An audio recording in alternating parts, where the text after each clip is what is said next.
What is more dangerous to a human being? A simple flu or a tsunami?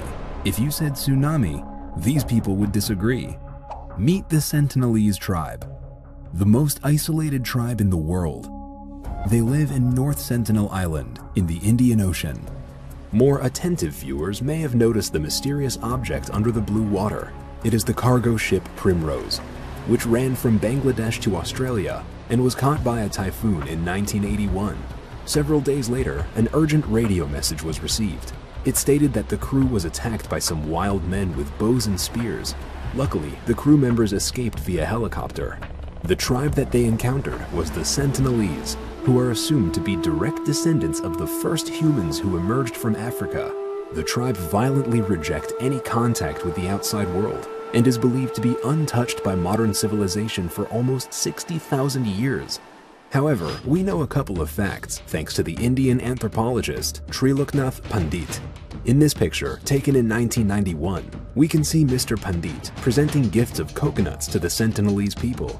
It was the first peaceful contact with the tribe. Their language and the exact population remains a mystery to this day. Indian government has banned all travel to the island because it's too dangerous, not only for visitors, but for the local people as well. They are not immune to modern diseases, and a simple cold or flu could wipe them out, so it's better for them to be left alone.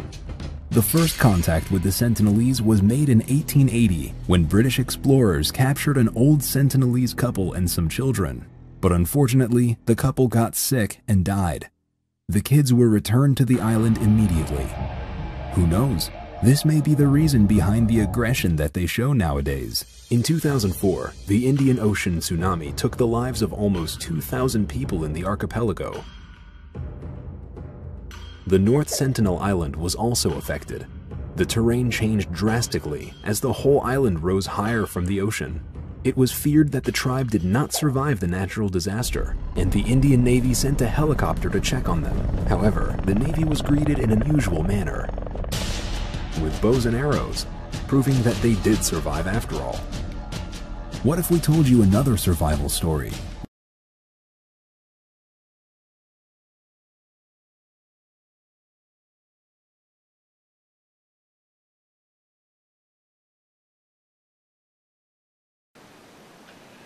Hello everybody, it is me, Demetra K, and I am here live with, well, kind of like myself. Donovan is here, but he's behind the scenes, although he will chime in occasionally.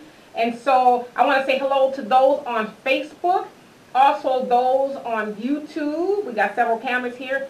And those on, okay, we got the Demetra K podcast that is on Spotify and iHeartRadio. My Lord, we are all over the place. I'm hoping to spread the message along with you guys. And so, as always, I would like to thank Donovan Sadiq for all that he does and making all this possible. As I like to say before, I'm gonna give you guys a topic in just a second. You guys know, almost 3 years. I think it's in April, if I'm not mistaken. I've been doing this for 3 years. For a large part of it, I was doing this outside of or in my house, you know, just because. And then Donovan would always get on my bumper about, you know, taking it a little bit bigger, going YouTube and things like that. And so that's how I ended up with all of this stuff. So again, I'd like to say a very huge thank you to Donovan Sadiq. And I'm just trying to kill a little bit of time here, giving people opportunity to get on here. I'm also just, you know, speaking about Donovan. I don't give Donovan enough credit because, you know, he's retired. I know, you know, he doesn't look that old, but trust me, he is. He's retired, and so in his free time, if you want to call it that, because he's not like, you know, he's just kicking it, he has built a studio, a full-fledged studio that allows people to get their messages out, and so I am just one of those people that he has given an opportunity to do that. And so really just want to spend a moment talking about that, because oftentimes we complain about us not being represented in the media and all other forms that we can think of, but Donovan has taken the time to structure a studio so that we can get our message out unfiltered And so I just impress upon anybody who, has a business idea that they want to do, or they want to, start getting the message out. Whatever your message is, just do it. Start where you are with what you have. That was a kind of a topic that we talked about last week. Also, I would like to say a very big thank you to Marcus Guyton, who also helps us get the message even further by sharing it in various venues. He has a special thing that he does, and so he is very instrumental in helping this show go further. And so, again, a very big thank you to Donovan and Marcus for believing in the message of the Demetra K Show. And so, also, there's a link posted here that's, to join the conversation if we're not friends. As I said before, I thought we were. I was public, rather I am. I don't know why people aren't able to comment, but if you click on the link, you should be able to comment on the content of the show. As always, I will answer and read every question that comes across this screen. And so now I believe I have killed enough time. And so, Ed, you want to know what the topic is. And so always the purpose of this show is to promote Black love, knowledge, and understanding of all things that go on in the Black community to make us an even better people. So, and with that being said, the topic of this show, well, we have two topics, but I'll start with the first one, and it goes, what Black folks can learn from the Sentinelese Tribe of North Sentinel Island. So some of you guys are probably wondering, well, what the heck is going on with that? Donovan and I was talking about it, and he wasn't abreast, completely what was going on. And so I'll go ahead and give you guys what I have here. So again, the topic is what Black folks can learn from the Sentinelese Tribe of North Sentinel Island. Now, just the other day, we learned that a man by the name of Chau discovered that fat meat was indeed greasy.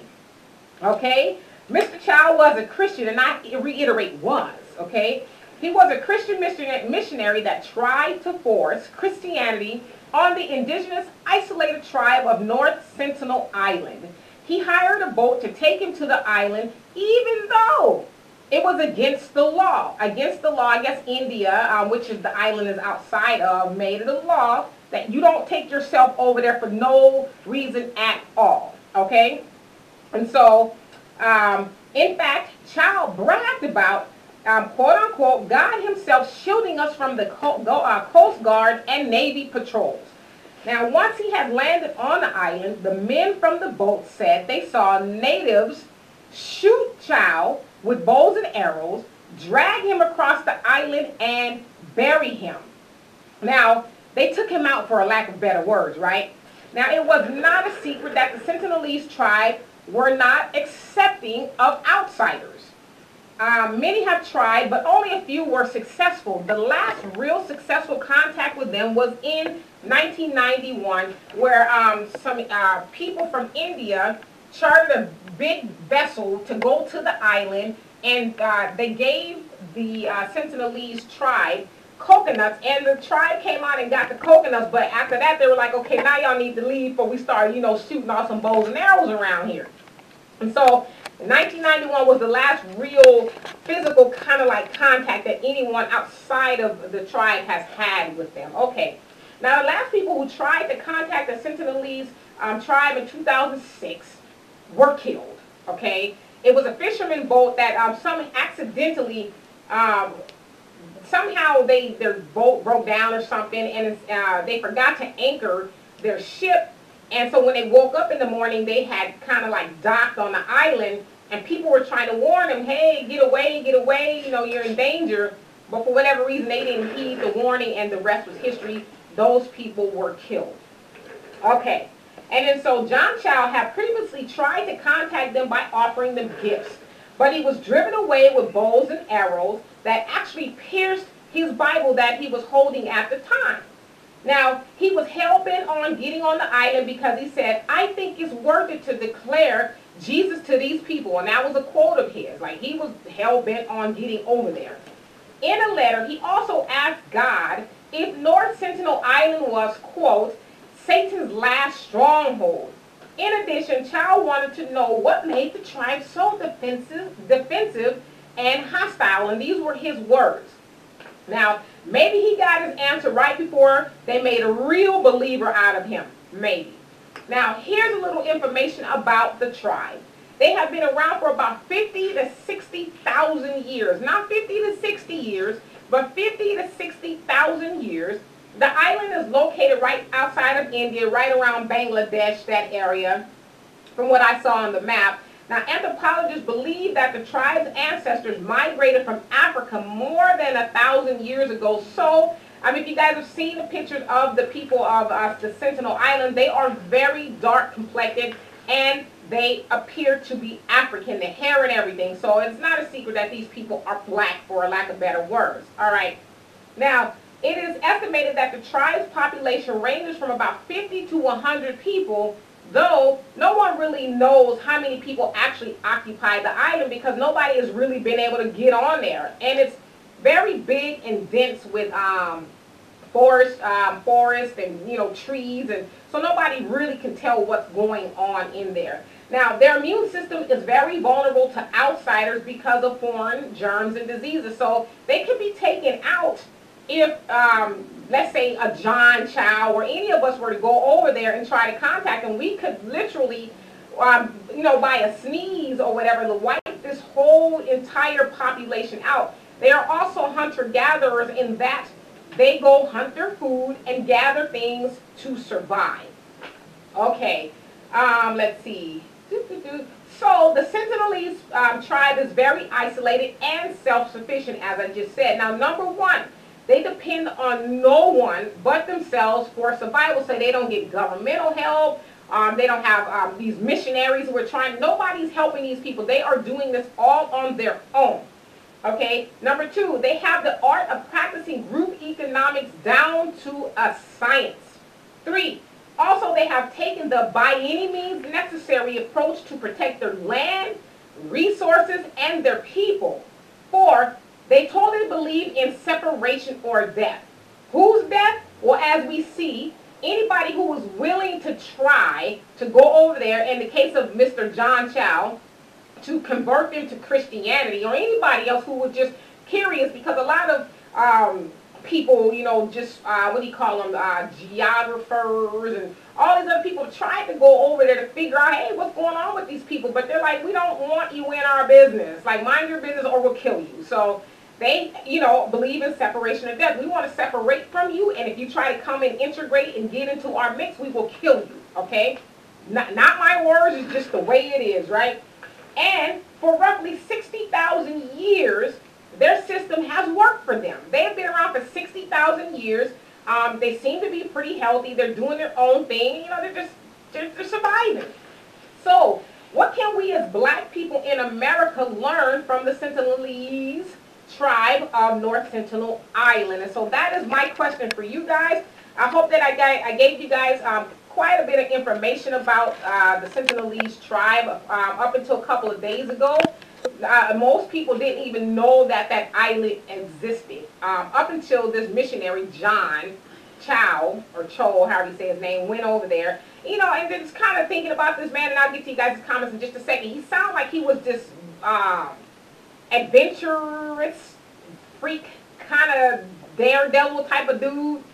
To where he said his family, have said that he loved to travel and go to mountains and, just different far out places and stuff. But just kind of, reading some of his letters and hearing a couple of things about him, it sounded like he was a little cuckoo.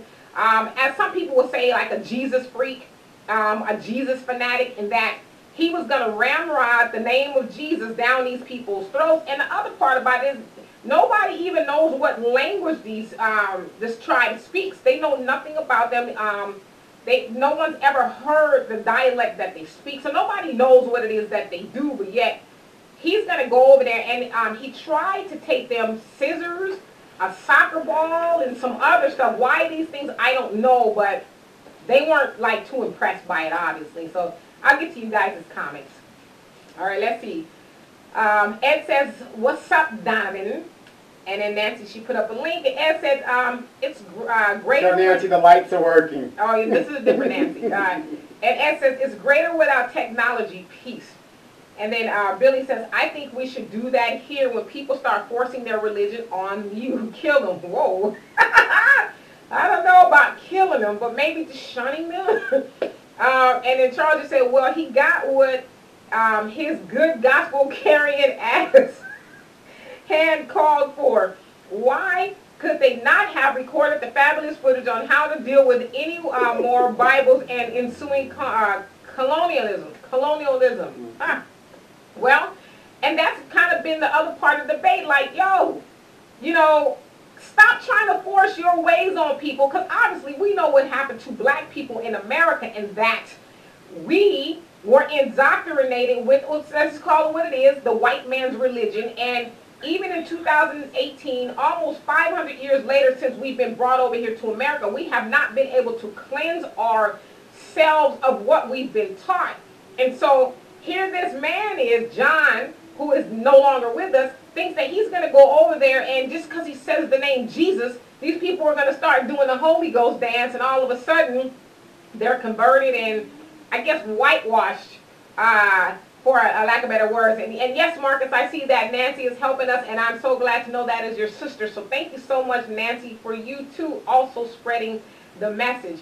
And so, so yeah, I guess, you know, and John, I think it looked like he was Filipino or something like that. He wasn't white, but obviously he was whitewashed in that he felt that it was his duty to go and spread the gospel to people who were like, yo, who is Jesus, you know?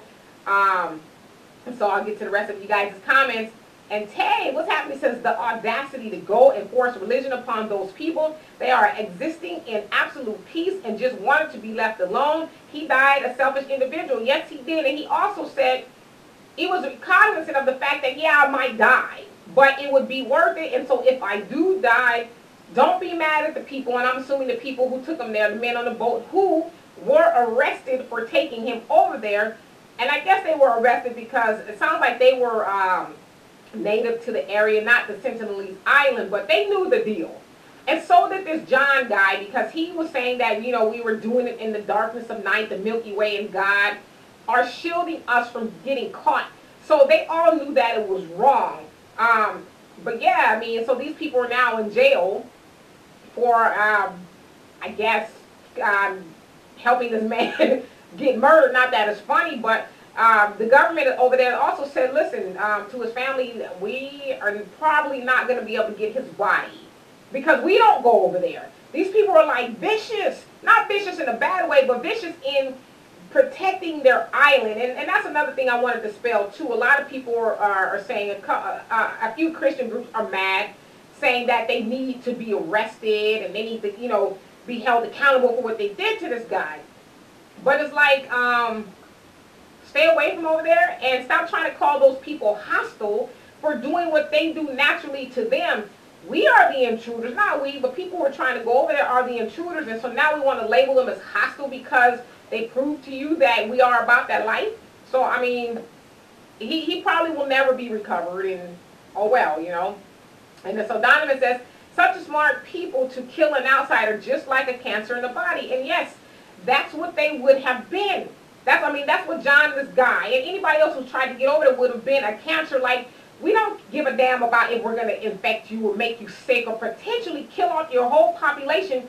We just want to know what's going on behind them bushes. We want to know what y'all doing over there. We want to know how y'all speak. We want to know what y'all eat. We want to know what y'all... We want to be nosy and pry into your life. But it is also said that a few times as helicopters would try to drive over the area, and the helicopters have gotten photos of them aiming a spear, I guess you will, and bows and arrows at the helicopter, like, yo, we'll shoot you down if we can. Get away. And so people just don't go over there because they're like, we're not going to survive. Like, those people got their thing down. And so to Donovan's point, yes, they do make sure there ain't nobody coming over here infiltrating nothing, okay? Charles says he got the point. Yeah, he got the point, you know. I just wondered if, you know, I'm not going to go there because I don't want to make some people mad, but maybe later. Hey, Terry, he says he shouldn't have went over there. He knew better, and he knew he wasn't wanted there. Yes, he was very clear about it, because as we said before, they shot bows and arrows at him. A little boy did, and a bow and arrow pierced his Bible, and so he took off running like, okay, I need to do a different thing here. So but he, in his mind, and this is why I think he was crazy. I don't know if he was organically crazy or, perhaps religion has made him crazy, but he was like, maybe this is Satan's last stronghold, and, God has sent me over there. And anybody who has gone to church and learned the Bible or just any laws of the universe knows that God is not the author of confusion, and he surely wouldn't want you trying to hide or hide from the authorities and, just do illegal things in order to spread the word of Christ, because that is confusion. And so God, and as he said, God shielded and protected me. No, he didn't. He probably was like, okay, go ahead, fool. I'm going to show you that fat meat is greasy. You ain't coming out of this alive. So, yeah, he wasn't wanted there, Terry. And then Tay says, it's illegal to mess with him. Right, as again, he knew that, but he didn't care. And that's another thing, too. Sometimes people get so fanatical in their religion is that I don't care what the laws say, but if you follow the words of the Bible, it tells you that obey the laws in the land of Caesar. You need to do in the land of Caesar, do what Caesar wants you to do, and that is, obviously follow the laws of the land. So somehow they missed that part of it. And then Charles, you say, oh, it's funny. And Al says, Christians can be very duplicitous. Aha, you didn't think I knew that. To a lot of people with their BS. Yeah, I mean, it's just like, what you can't do is, and it also tells you in the Bible, listen, I spent a lot of time in church and, reading the Bible and stuff. You cannot force the word of God on people, because I've also seen a lot of Christians try to justify what he did and say that, well, God tells you to go spread the gospel and go here and go there, the highways and byways and all this other stuff, but he didn't tell you to take your ass into the Sentinelese tribe. He didn't tell you to do that. So obviously, if that was something he wanted this man to do, the man would have survived and lived to tell about it. He would have came out with people doing the Holy Ghost and all that other stuff. But that didn't happen. And so that obviously did not come from God. And Tay says it was reported that that the reason why these people are so hostile is because colonizers tried to get them before. And that is why there are laws in place to protect them. And yeah, and as you use the word hostile, that's how people are labeling them, including this man who has lost his life by a bow and arrow, labeled him, or labeled the tribe as hostile. But it's like, are they hostile, or are they just doing what's necessary to protect their people? And that's kind of why I wanted to tie them in with black people here in America, is because I think we need to take notes. Now, I'm not saying we need to go about shooting people with bows and arrows, but, like Malcolm X's ideology, by any means necessary, we need to do what we got to do to keep black people from falling further and further apart. We need to do what we have to do to make sure black people survive. Because at what we're doing right now, black people aren't surviving. We are, I hate to say it, but we are dying, and largely because we allow outside factors to come in and influence us, whether it is by religion and being consumers and just a whole host of other things. And so we need to take notes. And so Allie says, hey, Donovan, when Demetria told me about this story, I told her it is similar to the King Kong movie when the Pete Trox oil crew went over to Skull Island and the Africans were upset and repaid them by kidnapping Jessica Lange. Mm-hmm. Yeah, I mean, it's kind of like that, but the only thing with the Hollywood depiction of King Kong, and, that's just kind of what they do. They depicted these indigenous people, even in the movie, as these savages, the poor white man wants to go over there. I just want to see what you guys are doing, and you're kidnapping our white woman, and you're murdering us, and you're doing all these evil things, and gosh, we just want to take your monkey. We want to take him back to Hollywood and make him famous. Why are you guys mad at that? I mean, it's kind of like the same thing. And so I get your comparison. I just want to go over to this island and see what these people are doing. What's the big deal, right? Hey, Jonelle, I'm so happy to see you out of, and he says hey to you as well, out of Facebook jail. How long will you be on the lam, brother? And Tay says, what's so hard to leave folks the hell alone? Well, I mean, that is like, to me, like an age-old question. Why is it so hard? In that very same Bible, listen, y'all, I swear to God, I ain't trying to take y'all to church, but It's in Thessalonians, 1 Thessalonians 4:11. It says, "Study to be quiet, work with your hands as you have been instructed to do, and mind your business."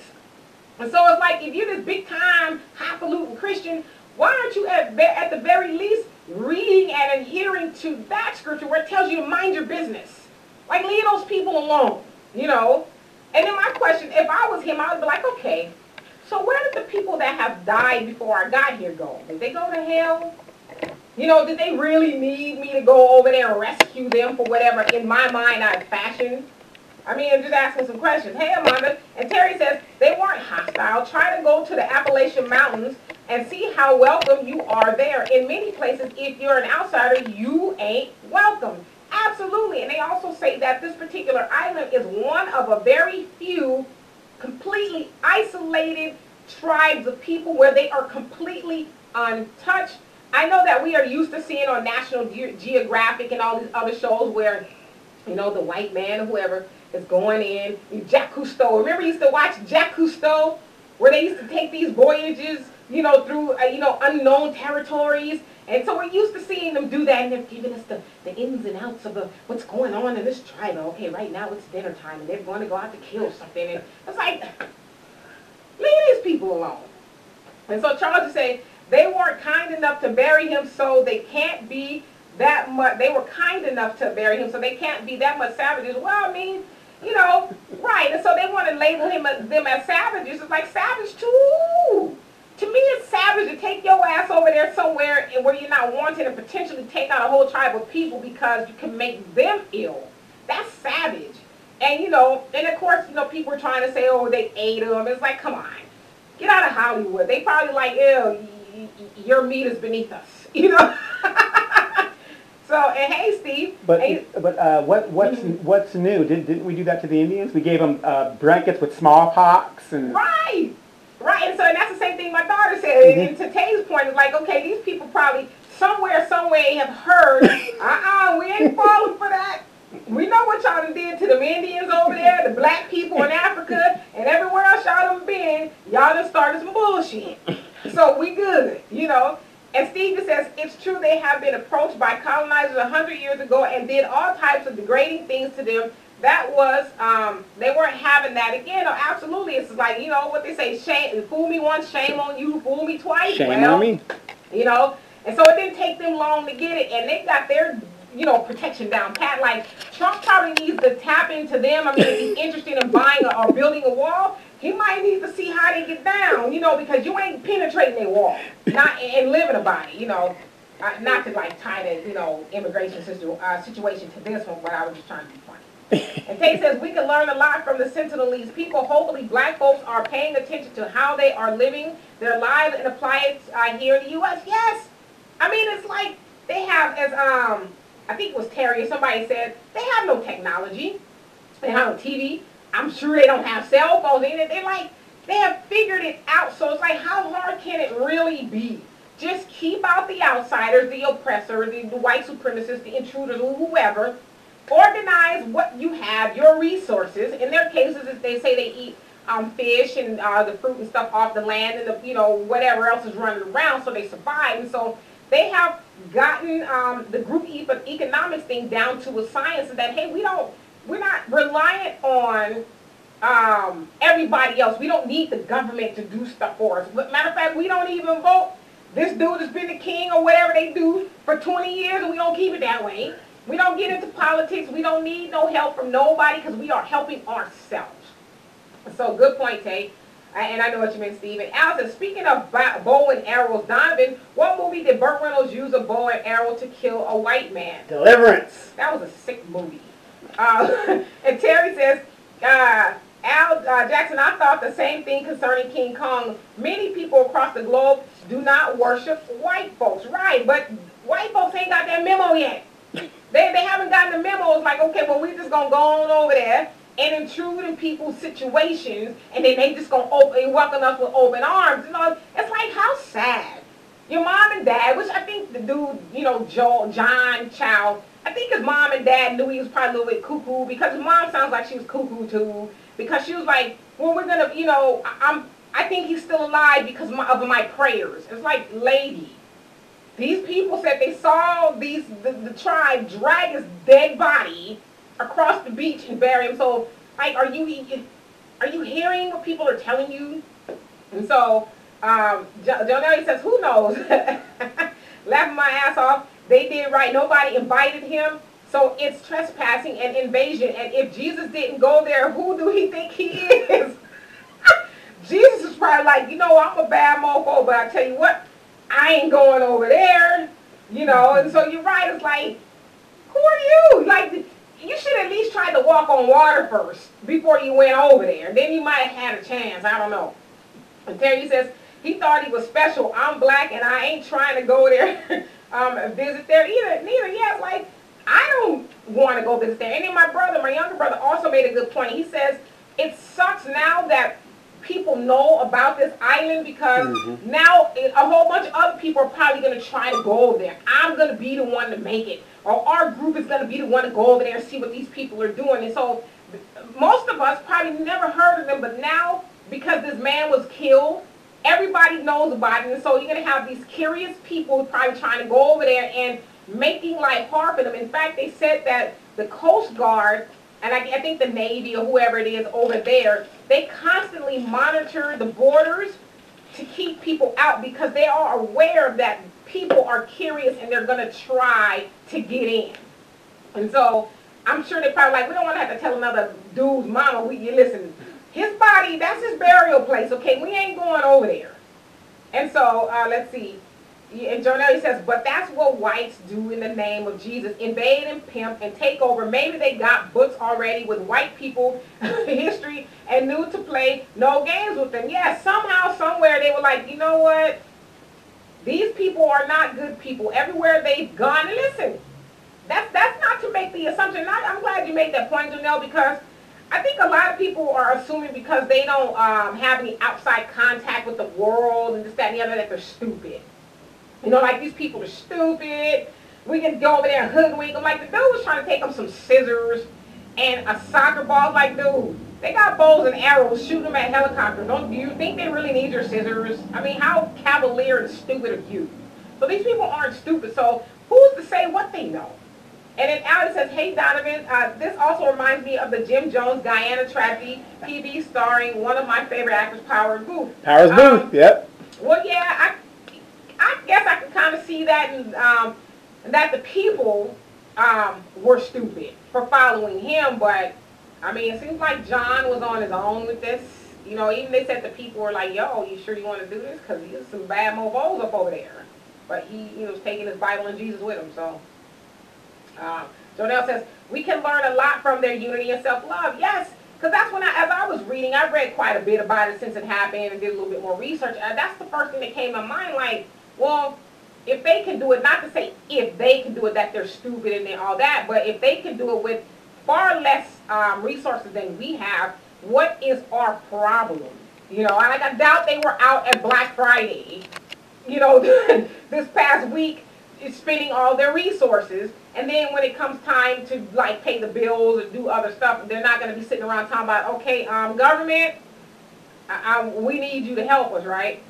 And so Taya says she's replying to Jonelle, absolutely. And Steve says, me and my friends talked about this a few days ago, and the one thing we came to a conclusion about was they will leave them people alone up until they think they need to go and exterminate them, which this country has a habit of doing. Absolutely. And that's what my brother was saying too. He was like, somebody somewhere, whether it's the government or somebody's going to get it in their mind that, oh, we need to go do something about that. Because we can't just have these, rogue people living off the land doing what they want to, especially the good Americans who are just going over to just exercise the name of the Lord on people. Or if they find that land is valuable. Remember they gave the exactly the Mount Rushmore area in South Dakota. That was supposed to be all Indian land forever. Right. They found gold. And that's what Jeremiah was saying too. He said there's somebody going to probably go over there and see if there's some untapped resources. Right. We're just going on an excursion to see if they're okay. But really, we know you're going gold digging, right? And that changes the whole equation. Exactly. I don't want to speak that on those people, but it just, somebody's going to be like, well, Indians, they can't do it, but we can do it. Right. Or you have this craziness that was going on in the 17th century. Manifest destiny. It is our destiny to go west. All right, go ahead exercise and manifest your destiny. No, and they actually used it to justify the massacre of the Indians. Right. And Charles said, these black Christians are going to come after you for putting the spotlight on their religion, but I'm liking this topic. We can learn a valuable lesson here. Plus, you are backing it up with the word too. Good topic. Yeah, I mean, just, my dad always says this, and I believe, just him being a Muslim for so very long, he probably got that. This saying I'm about to say from them is that it's not what you know, it's what you can prove. And so you have to be able to back up what you're saying with some proof, something that's undeniable. And what proof? Better proof is there around than to use what comes out of the Bible that he was trying to go shove down their throats. There's so many things in there that if he could have just read that, he'd still be here. He'd still be here. Right, he'd still be here. God didn't, say, as one of my late great pastors would say, don't force God to give you a miracle. Like I'm going to go do some hellacious stuff. I'm going to go walk on fire on a, across Niagara Falls on a piece of, dental floss, and I'm going to pray in the name of the Lord that he saves me. God is like, don't task me with that because I asked you to use wisdom. I didn't say go make me force you to, to save me. God, are you there? I'm dangling. I need you to help me. And he going to be looking like, well, I don't know if you're coming up here, going down there. We'll find out, right? And then Jonelle says, look, like Wakanda without the whites, 100% beautiful whites love to make people think they need them like they do with the animals and act like they're the reason the animals or people doing good, just posers. Yeah, it's like, you guys need us. Where will you be without us? That's like, well, we're just fine. Just like the lie they tell all the time about black people in Africa before we came over here. Oh, they weren't civilized. They were Yes, we brought you over here. You're better off. Right. We had, running around savages, eating people, and just... We gave you civilization. Like we didn't have a clue. That's the lie they tell, and so you guys should be grateful you're here. So what, you have to endure a little bit of slavery. You're better off, ain't you? And street shootings. Yeah, we lynched a few of you, but you're here, And so Teddy says, folks better stay away or they're going to catch those arrows. Those people ain't playing. Well, it's always somebody out there who's like, well, see, if they would have did it this way. See, he took one soccer ball, but I think if he would have took two, he might have been all right. There's somebody out there that's going to go over there and test the waters. Okay, what I'm going to do is I'm going to make this suit, and they ain't going to be able to penetrate me with no bows. Yeah, it's funny that you say that because a similar incident happened here in the United States. See, over there, they killed that person and nobody went to trial. Right. Here on the Indian reservation, somebody had killed a girl, and the native people were like, well, handshake, don't do it no more. They let the guy go, and the federal government came in and said, hey, no. But that's a sovereign nation. Right. So it was kind of like the same thing. So it's just going to be a matter of time before they make an instance and say, we've got to go in there and step in. Right, or somebody tries to send a Trojan horse over there, right. And then you also say they are pretty damn smart if they, if the government leaves them alone, they observe them miles offshore. And that's what the government over there is done. Like, we don't need, and they've said, we have given up on trying to find out about these people. It ain't that serious. People want to go home at night. We don't need to be so damn nosy to where we get a bow and arrow and a heart. You know what I mean? Like, just leave those people alone. We don't even care no more. Just leave them alone. That's the conclusion that they have literally came to. And then Terry says, what you want to do versus what God wants you to do are two different things. Matthew 10:16 says, be ye wise as serpents and harmless as a dove. Well, apparently, John didn't get that part. Maybe he didn't get that far in the Bible yet. I don't know. Maybe he was just getting there. I don't know. Somewhere in there he misinterpreted that he was Jesus and that he can go over there and, I guess shield himself from bows and arrows. I don't know. But you're right. Hey, Carmen. He says, hi then, as Azuni paused, you guys. And Al says, hey, Donna, this also reminds me of in 1977 on Saturday morning when Brenda, Dee Dee, and Taffy were on being nosy, and they found Captain Caveman. Yeah, I remember. Y'all wowing. Okay, Captain Caveman. Except for those people who are cave people. I mean, I don't know, you know. And then Zuni says, or stand in front of a train. No, you see, yeah, right. I'm going to stand in front of this train and God is going to stop the train. Or I'll be able to put my hand out in the name of Jesus. The train will just stop on its tracks. My faith is so strong. All right, pancake. I mean, I'm just saying. And so Jonelle says, Red Cross, St. Jude's, etc. They all are pirates using their deceit or so-called good name of others like Jesus to spy and rape the world of their treasures. Their game is the same. Them people wasn't. Let's see. The people wasn't killing nothing but fish and fresh fruit until them bums showed up. Yeah, it's like, now you're making us do something we wouldn't ordinarily do. You know what I mean? Like, we're not going to have you over here running around like you do in America, the home of the brave and the roaming free and all this other. You're not going to do that over here. What you're going to do is get this bow and arrow because you're hard-headed. And what does God say too in the Bible? Obedience is better than sacrifice. So you should have just been obedient and you would have sacrificed your life. I mean, perhaps you just skimmed over that part too. I don't know. The Charles says, they always messing with the animals, Croc Hunter. Yeah, like, and then, what's the name? The dude that lost his life. Wasn't Crocodile Dundee, it was the other guy. Oh, the crocodile guy. Whoever he was. Bindi. Yeah, he didn't get stabbed in the heart with a stingray. Like, Steve Irwin. Steve Irwin. That's what stingrays do. They sting you and kill you. All right. Curiosity killed the cat. I don't know. And then Al says, do y'all remember the comic book cartoon superhero Green Arrow?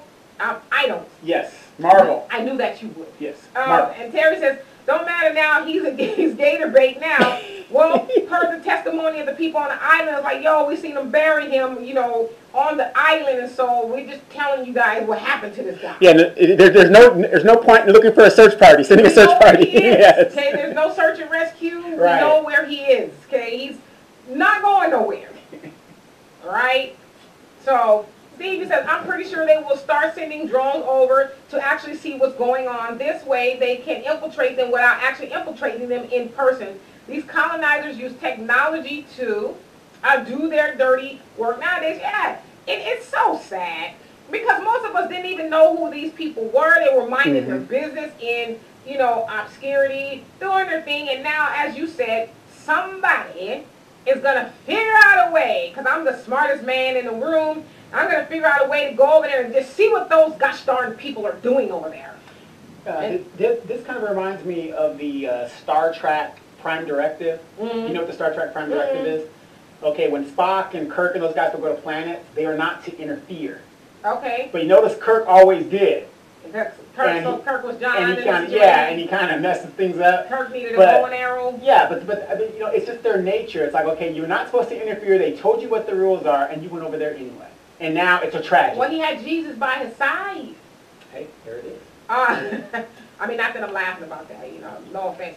And Jonelle says white people need to civilize white people. White people need to teach white people about Jesus. They don't see America, mass shooters, Trump police, and its Zionist owners taking them to hell. They should be getting their mirror right first. Yeah, well, you know, if you are, you know, the superior, and I say that loosely in quotations, if you're the superior race, hey, we don't need to fix us. We're perfect. We need to go about the business of fixing you because there's something wrong with you, okay? Never mind us. We got our thing together. Never mind these bows and arrows, though. And Al says, hey, Donovan, Fred and Barney were being nosy and stumbled upon that saber-toothed tiger.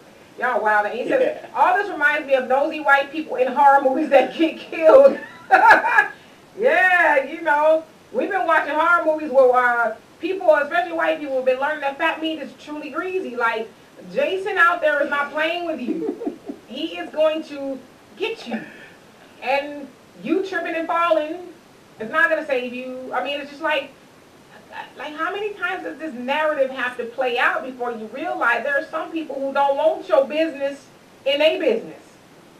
I'm just wondering. And Jonah says they can use Google Earth, Zoom. It just shows shows the level of disrespect they have for others and all life on the planet. Yeah, it's like, and again, I think that comes out of the assumption, oh, these people are savage and they're just so raw. We need to go over there because that was John Chau's ideology. I need to go over there and tell, I just need to, Tame 'em. if I could just utter the name of Jesus, they'll be all right, because that was his ideology. If I could just say the name of Jesus, then they, they'll fall to their feet and then they'll just be saved. But it's like, they're under the assumption that there's something wrong with other people and we need to go do something about that. Pretty soon, these people will have perms in their hair and be using Black China's white tenacious whitening cream and a whole nine. And, pretty soon the island will have, butt naked freaks and fruity drinks on it. Or, tourists over there just having a heyday. I mean, that's right. Development property. Right, development. It'll be gentrified, You too can own a piece of the Sentinelese Island for Cruises. a couple $100,000. Crews will stop by cruise ships. Right. I mean, I know we're joking, but we've seen it play out, And speaking of which, like a lot of people take it, they take issue with Cuba and Fidel when he was still here, and that he was the bad guy. But of course, the United States wrote the narrative that Fidel was horrible and Che Guevara, they were horrible. Say that to the 80% of the black Cubans that love him. Right. But the thing is, America, and like you said, the 20% that didn't like him, they were mad because Fidel shut them down. Like, no, you're not coming over here and, just having your way in our land. This is our land. Stay yourself over there. Whore around over there, because that's what they wanted to do, was go over there and whore around and turn Cuba into a playhouse, penthouse, and Fidel shut them down. And from that point, it was a Cold War. You guys know the story. Right. But, think about it. I don't think Fidel had a problem with it, but his thing was, why should you make the money? You don't live here. The people that should be making the money are the people that live here. Well, that's just how the United States are. We go into other people's business and try to tell them what to do, and then when they shut us down, we get mad and lie on them. And then Terry says, let's see, make sure I didn't miss anybody's, so Terry says, I work on locomotives. They weigh 22 tons, so don't stand in front of it. 2 Timothy 2:15 says, study to show thyself approved unto God, a workman needed not to be ashamed, rightfully dividing the word of truth. Let's see. You rightfully divide and think before you do something, not interdict God at your folly. Absolutely, and that is actually one of my favorite scriptures, because it tells you to do that. Like, basically use wisdom and also don't misapply the word of God because you are ignorant to the word of God. Don't try to, make your own interpretation and then give it to people as if that's the true word of God. The rightfully divide it, understand it, dissect it, inculcate it so that you know what's going on before you try to go give it to somebody else, and before, as you say, try to interdict God at your folly, some mistakes that you made because you didn't take the time to understand what it actually meant. Al says, hey Donovan, not only Captain Kirk was hard-headed, don't forget about Buck Rogers was too. Y'all wild on the TV. And Steve says, well, white people can't accept that people don't want to follow the slave master's religion, so they will test their own trust and faith in their white Jesus by doing stupid things like this. Shaking my head, not to go off topic, Donovan, Donovan, but did you see what's happening in California with this migrant caravan now at the border? Sure did. He did, and he was actually telling me about that right before we got on. I guess from what Donovan was telling me, some people have actually made it past the border. And so I was like, I thought they had 5,000 troops and, all these people over there making sure they didn't get over here. We got to remember, though, the 5,000 troops do not have jurisdiction in the United States. They don't have any jurisdiction in the United States. So what's the point? There you go, political. Right. Hey, Lisa. And you say they are not trying to come over here to see what we are doing. Therefore, folks should leave them alone. No, absolutely, just leave these people alone. Leave them alone. They're saying curiosity killed the cat. Well, why do you think that is? Because the cat was being nosy, meddling, and what you were curious about was actually detrimental to you. I mean, that's just really in everyday life. Like, mind your business. I think Tylen would disagree with you. Your cat, yeah. But it's like, mind your business. I'm freezing up because I see somebody sent me a message, so maybe I'll get back on track. Okay, great. Somebody sent me a message, that's why.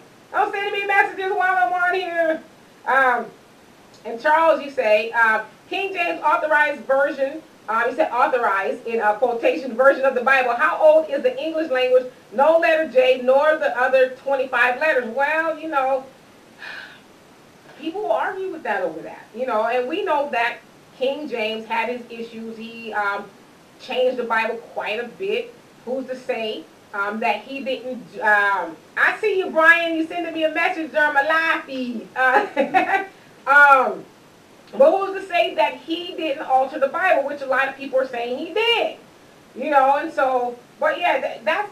Try to have that argument with somebody who is dead set on believing every word that comes out of it. And Jonelle says, anybody fight against their exploitation is an enemy. So we are an enemy because we desire to stop black exploitations by whites and do for self. The pimp never likes when the so-called hoe gets smart. No, absolutely. But, you know, at some point in time, the pimp has to wise up, okay?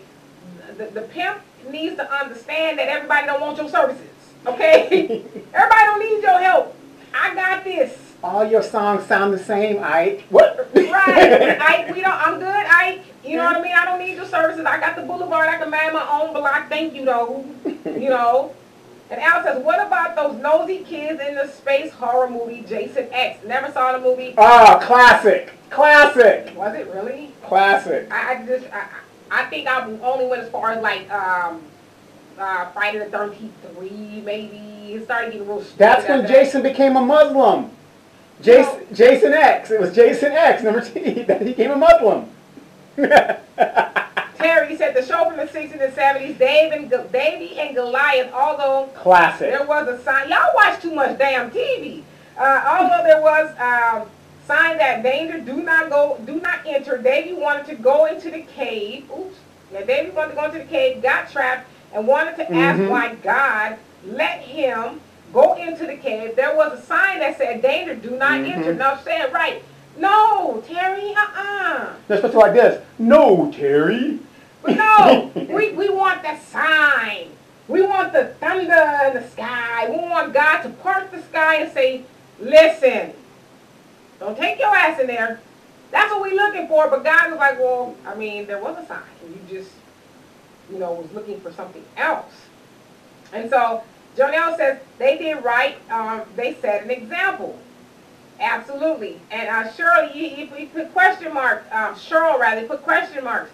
I don't know what that means, if you can expound on that. And Steve says, yes, they are pepper spraying the women and children. It was horrible. Guys shaking my head. Trump has these people hyped up. Wow. See, I don't have television, and I was kind of out of the loop this morning because I was researching this stuff. So I haven't heard anything about the latest developments at the border. But I'm going to reserve my opinion and my comments about that. Just to, maybe we can talk about it a little bit later, because it's not going to be a popular opinion. So I'm going to just kind of keep it on the minimum for right now. And Dornelli says, version is a viewpoint, not the full picture, just a glimpse from someone's point of view. And there are various versions of the Bible and Doctor Who. No, absolutely. And so it's like, you know, me and Al was having this conversation last night where he says whenever he tells people he's not a Christian, and most of it as his family members, they'll say, well, what are you, an atheist? And it's like, well, when did I say I was an atheist? I just said I wasn't a Christian. Maybe he's just spiritual. Yeah, but there's, like, are you so lost to where you think your religion is the only one and it's the right one? And because I don't celebrate or practice, rather, Christianity, now I'm an atheist, I'm going to hell, and, you know, I believe in the devil. It's like, how do you even draw the two together? Weird. And Al said there was once a religious cartoon in the 70s called David and Goliath. Yeah, yes. Terry just no, that was claymation. It wasn't a cartoon. Claymation. Claymation.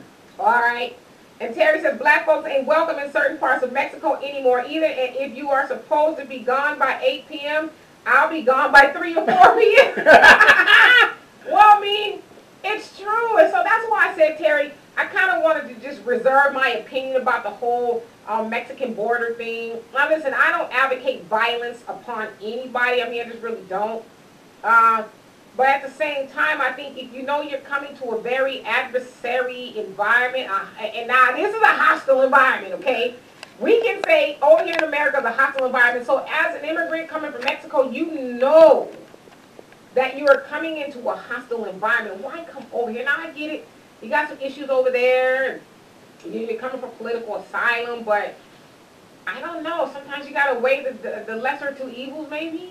I guess maybe if you make it over here, they'll feed you and all. I don't know, you know, but. Well, like I say, come and experience this white man for all of his glory. Come and get it. Yeah, that's what Donovan says. Don't try to come over here and just get the good stuff. Come over here and experience the full, force of the white man. Come get the brutality. Come get some of the slavery. Come get all the things that he's been doing to everybody that's been over here. Don't just try to come and be selective, like, we just want the good government loans. We want all those good social programs. We want to be able to buy housing business. We just want that. You sure you don't want a little bit of racism? Yes. Come get your head busted. Okay. And then Terry, you says true. And Steve also says exactly. And so I'm not saying I don't have any compassion for people who are trying to come over here. I'm more or less like, listen, black people got bigger fish to fry. Not saying that we are more important, but as black people, we got to be more important at some point, right? We got to stop going to the fires of everyone else while our fire is burning. Like, we got a raging inferno that's like about to take us out. And we're like, oh my God, someone else's issue. We need to run over there. It's a tragedy what they're doing to people. Ain't it a tragedy what they doing to us? I'm just wondering, And Terry says, come get it. Right, come get some. Come on and get it. Get a couple of helpings. So you'll know exactly what you're signing up for, And then Al says, hey, Terry, I have a Mexican optometrist. His name is C. You know what, you a fool. And Charles says, I get that too when I say I am agnostic. All they hear is I'm an atheist. I generally say that is your shit, quote unquote, and keep it moving. But I'm also a recovering Christian too, so they really tread lightly. Yes, I think a lot of us are, which I like what you said, a recovering Christian. That's actually a pretty dope term if you think about it. A lot of us are a recovering Christian in that, I get it, it takes some time to deprogram yourself of the things that you've learned, but once you start to learn, it's like, okay, there's no way I can consciously go back to that train of thought, that dogma, if you will. And Jonelle says, nobody truly goes to anybody's house without an invite or truly knowing the people whom they visit. Yeah, imagine, like, have you guys ever had somebody knock at your door and you didn't know they were coming and you're like, did you call me? Funny I didn't get your email, your text, because I'm running around here butt naked. And I wasn't waiting for nobody to come over here, so you're kind of annoyed. Now, I don't know if you're going to put a bow and arrow through them, but, you're at the very least, you're annoyed that people just encroached upon you, Like, I got to go put some clothes on now because you want to come over and do what? And so, let's see. And Jonah says, right, to thy own self be true first, because no one is going to truly look out for us first when it comes to their survival. Yes, but people say, well, it's wrong. We need to help other people. How could you? You're so cold and callous. They need us. Why don't you? Because this usually is us that's doing that. Why don't you use that same energy to help us? Imagine how far we would be. I saw a picture today, and she appeared to be a black woman. I could be wrong, but she appeared to be a black woman. There's a Hispanic gentleman in North Carolina who was held up in a church for about a year because he was trying to escape deportation, and they fooled him, they being ICE, fooled him in saying that, wow, come on down, sign on the dotted line, and you're good to go. So he fell for it, and they gaffled him up, for lack of better words. And so a lot of the members of the church got arrested, and there's a photo, it appears to be a black woman. She's being held by 2 police officers because she's trying to help this man. And it's like, lady, cool it. We need you over here. We just had a black man in Alabama murdered in the mall by police officers, who this guy was, in the army, serving his country and trying to protect people because there was actually a gunman on the loose. And the police officers murdered this black man and let people believe for about a day or so that he was actually the gunman. And then they came back and said, oops, he wasn't the gunman. So that's where we need our energy, and with our own people trying to figure out how to get these goddamn targets off of our backs. And so Terry says, I had a Mexican act all holy when he first got here, like he was so much better than me. Then the same white folks he worshiped fired his tail 25 years later, wow. Yeah, you know, he was doing all that shucking and jiving, thumbing his nose at your black ass. And they all do it. Right, like I'm so much better than you. Oh, you like gringo loves me so much. Vietnamese, they all do it. They all do it. They're in the neighborhood and then they move on up. Yep. They better than us. I saw a video the other day of a Hispanic woman in Bed Bath and Beyond. We didn't see her call the lady a nigger, but the lady had on video saying, "Now call me a nigger now on video." And the lady's running to get away from her. It's like, wow. So now you come over here, however you got over here, thinking that you can do what white people are doing to black people. Well, what did I tell you when we first started talking about race? The first thing they teach these people in the immigration classes is nigga, nigga, nigga, nigga.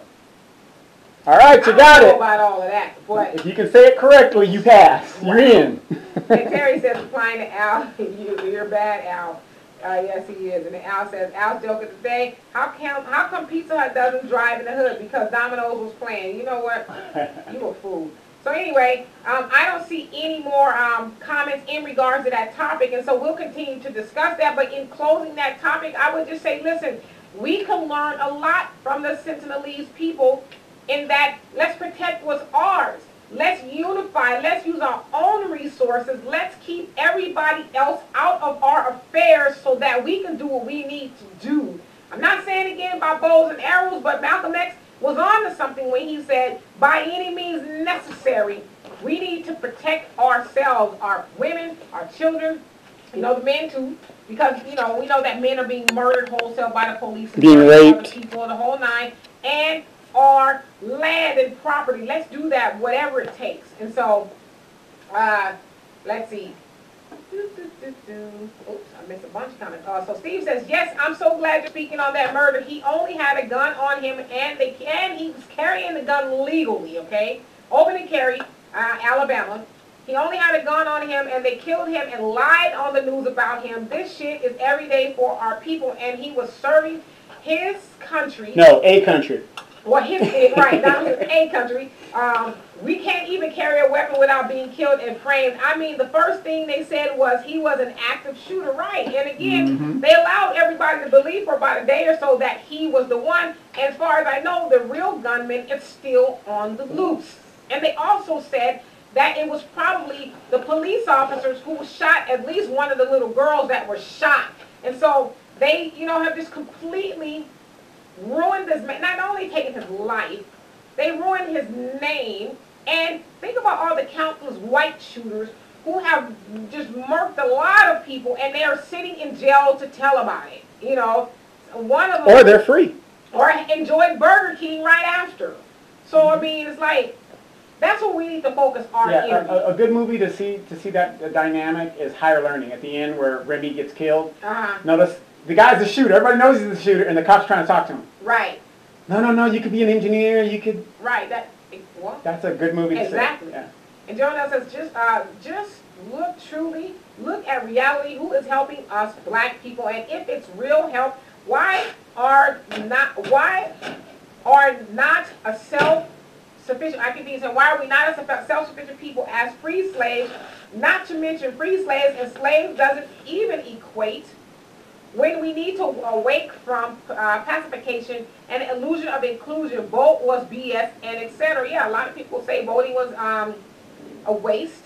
I tend to agree with that. I mean, let's just look at the Sentinelese people. Do they vote? We don't know. Total separation. Right. Are they saying, hey, India, you know, we're off in this island, but here's our votes. We're going to send them over there to you. Please count them because we need you to represent us. No, they're like, keep it, shove it. Deuces. We don't care. And then Terry also says, Demetra, Donovan, Al, much love onto you as well. Think you probably got to go take yourself a nap or something. And D, what's happening, says, I have my doubts about many parts of the Bible. However, I believe in God as I understand him. I also believe that the Vatican knows the truth about our people. And if they, Catholics in hierarchy in parentheses, were exposed, it would change everything we ever believed about God and our people. And absolutely, and we know that. I'm a Catholic. Don't say nothing about the Catholic Church. Don't sit down okay. But I agree with you in that I too find issues with the Bible and religion and stuff. But I do have a relationship with God. I would be a fool. I think most of us would be to believe that God doesn't exist to some way, shape, or form. But we know that in the motherland, that Africans, they worship and pray to deities and ancestors. And so that was their form of worship and spirituality. Wow, and Indians do it, and the Aztecs did it, and all these indigenous people. Right, but we've been sold the dream or the falsehood, and I'm not trying to be offensive to anybody who believes, but we've been sold the falsehood that we need to bow down or pay homage to a blonde-haired, blue-eyed, pale white man who was going to, take all of our worries away. Or no matter how much hell you catch here, when you're dead, that's when the magic happens. That's it. Right, he has, believing in him per se, has absolved us as black people of any self-help techniques. I'll just let go and let God. I'll wait on Jesus. And Charles says, and this white guy was acting all incredulous about why these people wasn't wanting to be bothered by outsiders. He mentioned how they're almost naked. I said want to be left alone should be more than enough to be respected. And based on the historical evidence, too, with that proceeds after a forced introduction to their Jesus. Yeah, I mean, you're right. He had his own ideology about these people. So what? They're naked. I mean, there's a lot of people. Hell, we got people running around here naked. Why are you concerned about how naked they are? I can go to any building in America and see some woman's ass cheeks hanging out. So you concerned like you need to be over here hollering Jesus to women and people who got their booties showing. You know what I mean? Like, I don't ever want to go to Magic Mountain again and see as many booty cheeks as I've seen. I mean, I'm just saying. Hell, he could start in a church where there's a lot of people who are half-dressed, worshiping the name of the Lord. I mean, if he really wanted to be concerned with what people had on. I know he's not here to hear that no more, but if he were. And Jonell says, that open and carry is a trick for black people. A black man in a white man military is fighting a war on two fronts, his skin, foreign and domestic. No, absolutely. It's just like, it is a trap. Oh, I can open and carry. I was carrying, you know what, though? You're dead. I mean, what happened when the Black Panthers in the 60s tried to open and carry in California? Because California... Ronald Reagan changed the law. Surely did. And he solely changed the law. Based on that. Because black men was like, walking the streets. Oh, yes, this is an M16. What do you have? Oh, I have a 38. Oh, nice. And they had the law with them showing. Right. And so that's when Ronald Reagan, who was then the governor, was like, yeah, we didn't mean that for you, Negro. So we're going to change the law. So we're going to change the law, which is why we have concealed weapon laws here. And Jonell, you say, what happened to the count in Florida? Is they still counting or Monkey Statement wins? No, she conceded. Yeah, they conceded. Yeah, Stacey Abrams, she said she didn't, no, not Stacey Abrams, the guy. Gilliam.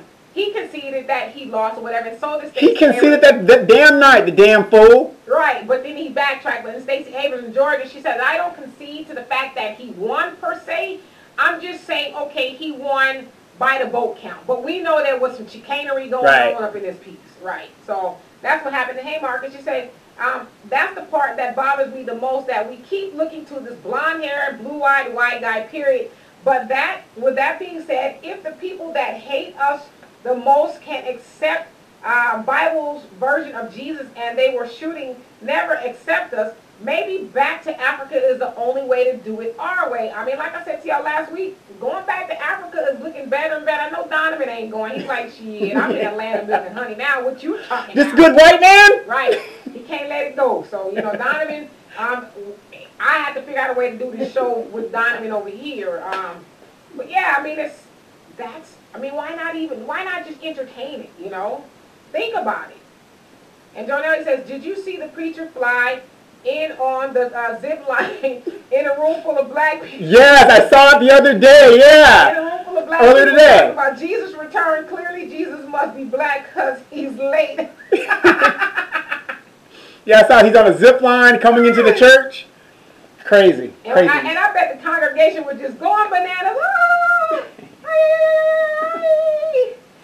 I mean, it's like, come on now. Theatrics. That's why I can't be in nobody's congregation, because they will put me out, throw some holy water on me or something, because I like have this giggle box that is uncontrollable. And if I saw that Negro slide in there on the zip line, I'd have lost it. They're like, yeah, she's overcome with the Holy Ghost. No, I'm just laughing. I'm all right. Al says, all those so-called booties at Magic Mountain, you have absolutely nothing to worry about. Listen, I ain't worried about nobody else's booty per se. I just don't want to see nobody else's booty. But I'm saying, if John, I guess we can maybe loosely call him John the Baptist. He had went over there trying to save the Sentinelese people. He could have just started here if he was worried about people not having no clothes on. I mean, I'm just saying. So anyway, I'm going to transition into our next topic. Donovan, how much time we have? You got 20 minutes. Again. Okay, we got 20 minutes. And so this is a topic a little bit on the loose side that I want to explore, and I'll continue to read the comments from this last topic. Now, so here we go. Shall we? Humor you guys. I need you guys' help. Honestly. All right. So, the other topic I mentioned was the plaything or the main thing. Hear me out. My father always told me, I should say my sister and I, not to allow a man to make you his plaything, quote unquote. He said that if a man is serious about you, he will make a commitment to you and make you his main thing. So what's a plaything? A plaything is a woman that is used for a man's sexual pleasure. She is a woman that is not made into, quote unquote, an honest woman, as the old folks used to say. She is also a woman who waits around for years and years for a man to decide that he is going to make her the main thing. What's a main thing? A main thing is a woman who is not just desired for her body, but she is appreciated in every other way, shape, and form. She is a woman that has a commitment from her man, whether it is by marriage or some other ceremonious way of illustrating to her and other people that she belongs to him and he belongs to her. She is a woman that a man will forsake all others for. Basically, he stops playing the field to be with her and only her. Now, the reason I wanted to discuss this today is because recently I've seen and read a few articles of celebrity women who have endured lengthy relationships with men who never made them the main thing, or finally made them the main thing after being together for 11 years and having a church full of kids. Of course, we've all heard about the tragic death of Kim Porter, P. Diddy's baby mama, and their 13-year relationship. And now, I should probably be a little bit more respectful and not just liken her to his baby mama, but they weren't married, so she actually was the mother of his children. Okay? And remember, she also was the mother of Albie Scher's oldest son. Right. And now, Jules Santana has just proposed, like, I'm not trying to give y'all the rundown on gospel report, I'm bringing a point to this. Jules Santana has just proposed to his baby mama or mother of his children, Kimbella, whoever she is. Oh, God, go ahead. Oh, you know who Kimbella is. After being together for 10 years and having 2 children, or while having 2 children. And let's not forget the women we personally know that are in similar situations. So, men, this is my question for you guys. And women, you can answer this too, if you have some answers. What or who does a woman have to be to become the main thing and not just the plaything? And women, how much time do you give a man to make you his main thing before you exit the relationship? Now, I hope I've been very clear. And while you guys are thinking about that, I will go ahead and answer the last few comments I saw come across the screen. And let's see. And then, Marcus, you say, tell them in order to comment, they have to tap the link to join the conversation as they are watching, but not joined in. So, as Marcus said, if you want to comment, please tap the link and you are able to comment. I don't know why you're not able to comment now. As I said, I am public, so I don't know what the deal is. But it sounds like if you tap the link, you will be able to comment and join in on the conversation. And Charles says, even the people praise to Black Mary. We're talking about the, what is it, Donovan? The Black Madonna? Yeah. At the shrine of the Black Madonna, whatever it is. It says, never mind. Catholics, Black Christians, American Christians. Yeah, I mean, we just kind of adapt and kind of do our own thing. I guess the Black Madonna is a white one with some Lowry salt on it. I don't know, some extra seasoning. I don't know. Jonelle says, people fear reality and fear the truth. Shaking my head. He forgot the horses and the clouds. We need to truly drop all this whitewash we've been served and still being served to and do the math. Well, you know, that's kind of the benefit of Christianity to a certain degree, is because if we keep them asleep, then we keep them here. We don't want them to go outside of here, because then they might wake up and learn other things. I mean, like Charles, you said it very beautifully, in that you're a recovering Christian, as a lot of us are.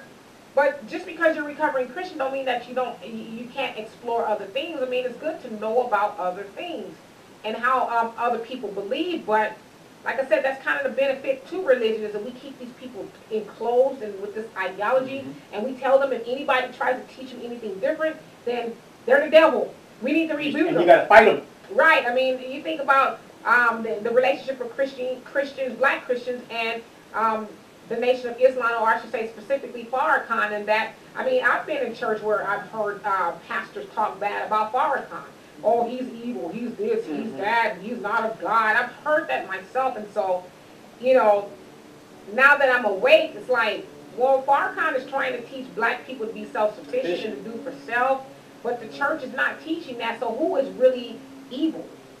Isn't it evil to keep a person docile and not teach them to go and seek the truth for themselves, which it does say in the Bible? Right. I don't know why they haven't gotten to that. Yeah, doesn't Farrakhan teach stop breaking the laws, be respectful, get off drugs, do for self? I mean, he's teaching the things that most Christians say they teach. And he's actually out there in the field doing these things. So, and then Jonah says, yeah, the Black Madonna. Like, I don't really know a lot about her. I've heard a lot of people talk about her.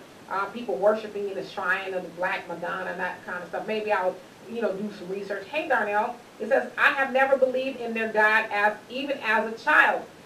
He says, I believe in a creator. And I think that's where a lot of people are. I think we'd be foolish to say, hey, just one day something in the universe clashed with something else in the universe and we're here. Like my daughter, she's very enlightened, and that social construct. Yeah, it's her favorite word. She's learned in school, social construct. But she says we're just stupid to believe that there are no aliens or there's no other, there's no life outside of us. How cavalier and arrogant of us to think that it's just us here.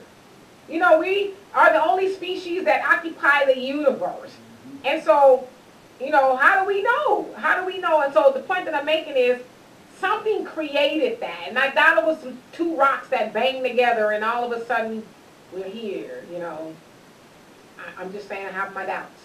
And Charles says, that's definitely what a plaything is, the exact opposite of a main thing, and mind you, we may want to say an exclusive main things / monogamous, but in this day,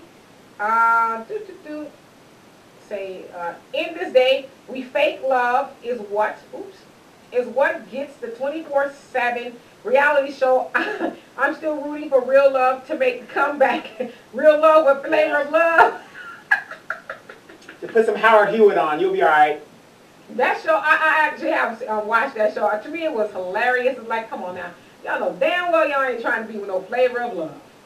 I mean, Flavor. I seem like a cool dude, but it just, I don't know. I couldn't fathom a guy looking like that on top of me. I couldn't fathom it. Well, a lot of women could. They was trying to be Mrs. Flavor Flav, and then you say, there's definitely life in the universe. Yeah, like who are we to decide? Oh, we're just us. We're the only ones here. We're the supreme beings. And they're probably looking at us. Then somebody made a joke about that's why aliens don't come here no more. That was me. That was like, that's why aliens don't come here no more, because they're like, we good. No, they see how these white people deal with everybody. He said the white people are scared the aliens are like, nah. They don't come here no more. We straight over here. And Martin says the problem with Farrakhan is that he tries to teach and promote it is unrealistic, period. He should try just focusing on one thing, such as getting us to put the gun down that we point at each other. He does talk about that. As a people, period, he needs to achieve a big win. The black community wall. Two things. And Marcus, I love you to death, but I'm going to challenge you on this. Two things. He does talk about that. Why does he need to achieve a big win? Why can't we achieve a big win? Also, and Dr. Claude Anderson talks about this a lot, in that why is it that we feel like we need to put the guns down? Now, I would concede your point that we need to stop killing each other with them, but guns are necessary for protection. He says, he being Dr. Claude Anderson, says it's only in the black community that you see these put down the gun drives. We'll give you $5 in a chicken dinner for your gun, to stop killing. But so what happens, let's say if this big Armageddon or this race war goes down, what are we going to do? Throw chicken bones at them? So we need the gun to protect ourselves. And so I would say that instead of us killing each other, we need to educate ourselves on why it is important to have guns in our community, right? Every citizen should have a gun in case the government comes in on them. Right. I mean, everybody else has a gun. You know, there's a saying that America has a love affair with guns, and it is now coming back on them, on Americans. And let's be specific, it's mostly white people, white men with a whole arsenal of guns that are, you know, doing all the mass murders. Not all, but most of them. They're doing most of the mass murdering. And so, you know, as the poor, unfortunate guy in Alabama, the black guy who was murdered, he had a gun. Obviously, it didn't help him, but I mean, at some point in time, we have to just, we gotta figure out how to protect ourselves without killing each other. That's what it is. And Jonelle says, the Honorable Elijah Muhammad teaches us, as well as Minister Farrakhan teaches us, to analyze it and study it if it be the truth. Lay hold to it. That's one thing the nation don't even worry about, because if it's the truth, it's us. Okay? And then let's see. Somebody was sending me a text message. That's why it's going slow. Sorry about that. And Darnell says, we need to pick up guns for protection. Yes, I should have just read your comment. I mean, we need to protect ourselves, not kill each other, but protect ourselves. And Al says, Chad Ochocinco once had a dating reality show. It's like, oh yeah, that was horrible. Who cares? You know, it's like, they just, I'm not saying that other people don't have reality shows, but they give us the worst stuff. And we somehow mistake that as love. First of all, those people are knowing each other for 2 weeks. How the hell you fall in love with somebody you ain't never met? How the hell you fall in love with somebody and 16 other people getting a stab at it?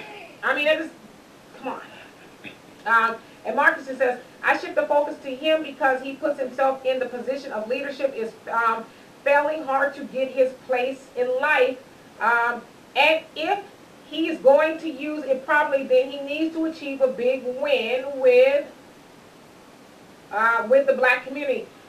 Yeah, Jonah, I'll let you have that. I'll let you deal with it because, you know, you just know how to.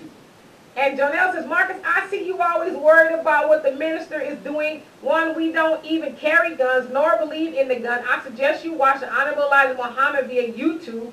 His lectures entitled, No Guns, Allah is Sufficient for Us. We will take your gun. And so, yeah, I mean, I don't think it's Farrakhan's job per se to do anything for us. What better to do for people than to give them knowledge? When you have knowledge, what do they say? Knowledge is what? Power. Knowledge is power. And so if he's arming with knowledge, and he's been doing that for over 60 years, it's like, to me, saying that if it's not for Farrakhan to personally get us by our little hands and lead us, that's saying that we're invalids, that we are not capable of doing for self. And that's really been the basis of his message. Like, we need to do for self. As I say to a lot of people, I mean, you try to get a million people, million black people, gathered in one spot to get them to hear the message of, you know, what he titled at the time, the blueprint of what to do once you go back into your communities. That was in 1995. And so is it his fault that we didn't take that message and go do something with it? Was he supposed to come to our doors personally and say, all right, Demetra, let me see what you got from the message. Okay, what are you doing to apply it? I mean, golly, if there's a million people there, you honestly think that Farrakhan has the time to make sure a million people do these things? Or should he just trust that if I give you the ball, you're going to run with it? I mean, I'm just asking. And then Marcus says, his lectures may entitle, Don't Carry the Gun, Don't Use the Gun, and Don't Shoot the Gun, but he's not selling it very well to the community that he's addressing. I wholeheartedly disagree with that. How is he not selling it well? I mean, the man has been on the podium for 60 years, not only talking about it, but he's been doing the work. And so at what point in time does the black man, I mean, Marcus Garvey called black people years and years ago, almost 100 years ago, it says, up you mighty nation, do what you will. Up you mighty nation. He didn't say, let me go pick you up. He says, you get up you mighty nation, and do what you will. And so at what point in time do we say, okay, I am capable, I am able to go save myself? That's like if I see my child drowning in the water, I ain't going to say, Farrakhan, can you come get my daughter out of the water? She's drowning. I'm going to go get my own daughter. So that's to me kind of how I see that. So we can't keep blaming one person for the ills of black people, because let's be honest, black people were already in a bad shape before Farrakhan even got on the scene. So to say that it is his fault that black people are not progressing is, I love you, but it's ill-informed and it's a little bit reckless. I mean, that's just my opinion. And so let's see. Oops, make sure I didn't miss any comments. Secret Guardian says 6 years of asking us to do for ourselves. You're right, D. I mean, at some point in time, we just got to say, all right, we got it. We got the instructions. We good. Let's go. Come on, y'all. Let's go. I mean, some point in time, we got to do that, right? And Jonelle says, Malcolm taught the guns. The Panthers used guns. Khalid got into guns. Brother Khalid Muhammad got into guns. Now, who's going to sell you bullets? Do you make guns? Is your God bigger than a gun? Well, I mean, I think that's an awesome question. But I also think about, to contrast what you're saying, I don't disagree with you, Jonelle, but I always think about what my father says, in that prayer ain't worth a damn at a bear meeting. And so if a bear's coming to eat your ass, prayer would probably be nice, but you probably might want to pick up something to get that bear. I mean, I'm just saying. I think that's what I would do, whether it was a pencil, a fork, or something. Donovan, how we doing on time? Doing great. All right. And then Al says, what does all that have to do with play? The main thing. Well, answer the question, brother. What do you got about that? What do you have to say about the play thing and the main thing? Hint. Oh, man. We addressing all the questions. This is how we learn, right? But don't feel free to interject, please. And Secret Guard says, y'all about to get arrested talking about guns, right? You know, listen. I don't look good in orange. You know, it just kind of washes me out. So, no, I'm not. Listen, y'all know what I'm saying. By no means am I saying to pick up guns and do nothing. I'm not saying that, but y'all know what I'm saying. It's not illegal to have a gun if you do it right. And so I'm not telling y'all to do anything. And I have a lot. Well, I know. But so do it the right way. But we should be armed. We should be able to protect ourselves. You know, we ain't gonna say, stop in the name of Jesus, Clem. Do not, string my husband about this house. A gun will say that a little bit better for you. I'm just thinking. And Marcus, she says, and yet, he's been on the podium 60 years and we are still killing each other. The operative word is we, not him. Are killing each other. And it outrages, I think you say outrageous numbers. Maybe he needs to get off the podium and get in the streets, period. See, again, Marcus, you're speaking from a point of not being knowledgeable, because the minister is in the streets. I impress upon you to find any pastor in any podium that's in the streets more than him. Then he says, as for the young lady who will address me, I'm doing my best to my community, but people of color don't want to help people of color, But see, that's why I had to slump over in this chair. Because you just said, and I think I read you right, that people won't help you. Well, why you think they gonna help Farrakhan? I mean, I don't think you're Farrakhan is any more special than you. So if they ain't gonna help you, then I think you kind of answered your own question. That's if I read you right, you know what I'm saying. And Jonelle says, show me whom been successful using a gun, which their oppressors sell them while they have the upgraded weapon and versions and more powerful weapon. Yeah. Well, I agree, but we got to start somewhere. I mean, like I said, holy water is probably nice, but it ain't going to keep no Klan and no white supremacists and anybody who is trying to do you harm off you, I don't think. I mean, I don't know. And Amanda says, I'm here. Yes, you're here. Yes. Donovan just passed out. Wake up. Wake up. And then Jonelle says, that's true. You pray and you fight, but victory is not with the aggressor. I've been in situations. I'm blessed to know the reality of Allah within us, and Allah is sufficient. No, I absolutely agree. I do not ever want you guys to think that I discount the power of God. I know that God is all powerful. I'm not saying that, but I also think that God has given us the ingenuity to be able to defend ourselves. I think, right? I think that he's given us that ability to say, hey, protect yourself. Just like somebody used the analogy of somebody going into a cave and there was a sign there that says, hey, don't go in there. God has already warned you. I mean, we don't need nothing to be the ground to open up and say, hey, stay out of there. And then now says PSA on the Demetri K Show. There will be no negative comments about the brother minister Farrakhan, period, point blank. You heard it here.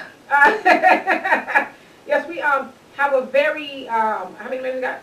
Oh, got 4 minutes, okay. So we love the minister Farrakhan here, and I'm not saying that people shouldn't have their own opinion about him, but I just say that you should be able to back up your opinion with facts. If you say that Farrakhan should get out of the streets, I impress upon you to find the time when he wasn't out there. I mean, this man is in his 80s. In his 80s, in the trenches, talking to black people. And he ain't just talking to the upper echelon of black people. He's talking to the people who are in what we call the neighborhoods. And, you know, all people from all walks of life. So to say that he needs to get out there, honestly, I'm on the notion that he doesn't need to get out there. I think he's been out there enough. I think it's now our turn to get out there and go out there and reach and teach our people. Why are we jumping on the back of one man who has shown and proved and done things in the black community? Why are we jumping on his back? Why are we leading him with that? Where are the other so-called leaders? Where's your Al Sharpton and your Jesse Jackson and all these, you know, the Black Caucus and where are all these other people who love black people so much? When is the last time you've seen them on the south side of Chicago talking to black people? When? You know, and then also, you know, people always say, well, Farrakhan, you know, he doesn't do anything for black people. The Nation of Islam have schools, businesses. They have their own, you know, place to worship amongst a whole host of things. They train and teach black people how to be good men and women. So what are we talking about here? What do we need else to see that he is about the business of doing what he asked us to do? What else do we need to see? And then also, I was going to church, and on my phone it said no service, so I turned around and went home. You a fool. So we got a couple more minutes here. I don't see any more comments. If you guys would like to answer the question, that's fine. If not, it's fine too. We can address it at another time. And so Jonelle says, Marcus, maybe you need to stop hating on the man and assist in the efforts. It's easy to focus on the negative. It's easy to say what can't be done. It's easy to go blind when you don't have the vision. Let's see, when you don't have the vision. Here's a white man that built a city in the desert. So where there is no vision, the people perish. You think whites is going to stop the rise of the black nation? Farrakhan is doing his part and more. He is forging the way despite our conversation and doing nothing for the homeless, drug dealers, hoes, and etc. Yeah, I mean, and you know, to the point that I made and to your point, I mean, he has done the work. He is doing the work. I mean, what more do we want this man to do? It's funny how we have these pastors sitting in these churches getting fat and greedy off of the congregation, but we don't ask them to go out into the community. And they have a pulse on the black community. They set up shop in a black community that is robbed of its resources. The resources are going into the church. And these pastors aren't going out into community. The most that the pastors are doing, I could be wrong, but I doubt it. The most that these pastors are doing is going soul winning to get more people to come into the church to fund the mission of the church. But how many of them, and I'm not saying that none of them are doing it, but honestly, we dog Farrakhan so much, but we never say, hey, Pastor so-and-so over there at First Missionary Baptist, whoop-de-whoop. When is the last time you went out to the hood and, you know, and just talk to black people other than trying to get them to come to church? And to you guys on the podcast, thank you so much for tuning in. I will talk to you guys next week. And so, when is the last time we've asked them to do those things?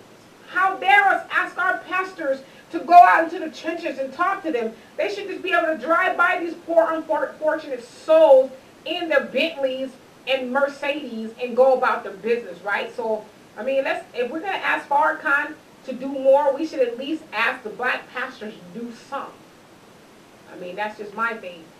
And then Al says, no negative comments about the minister. If anyone disrespects him, you and Donovan delete their ass. Woo!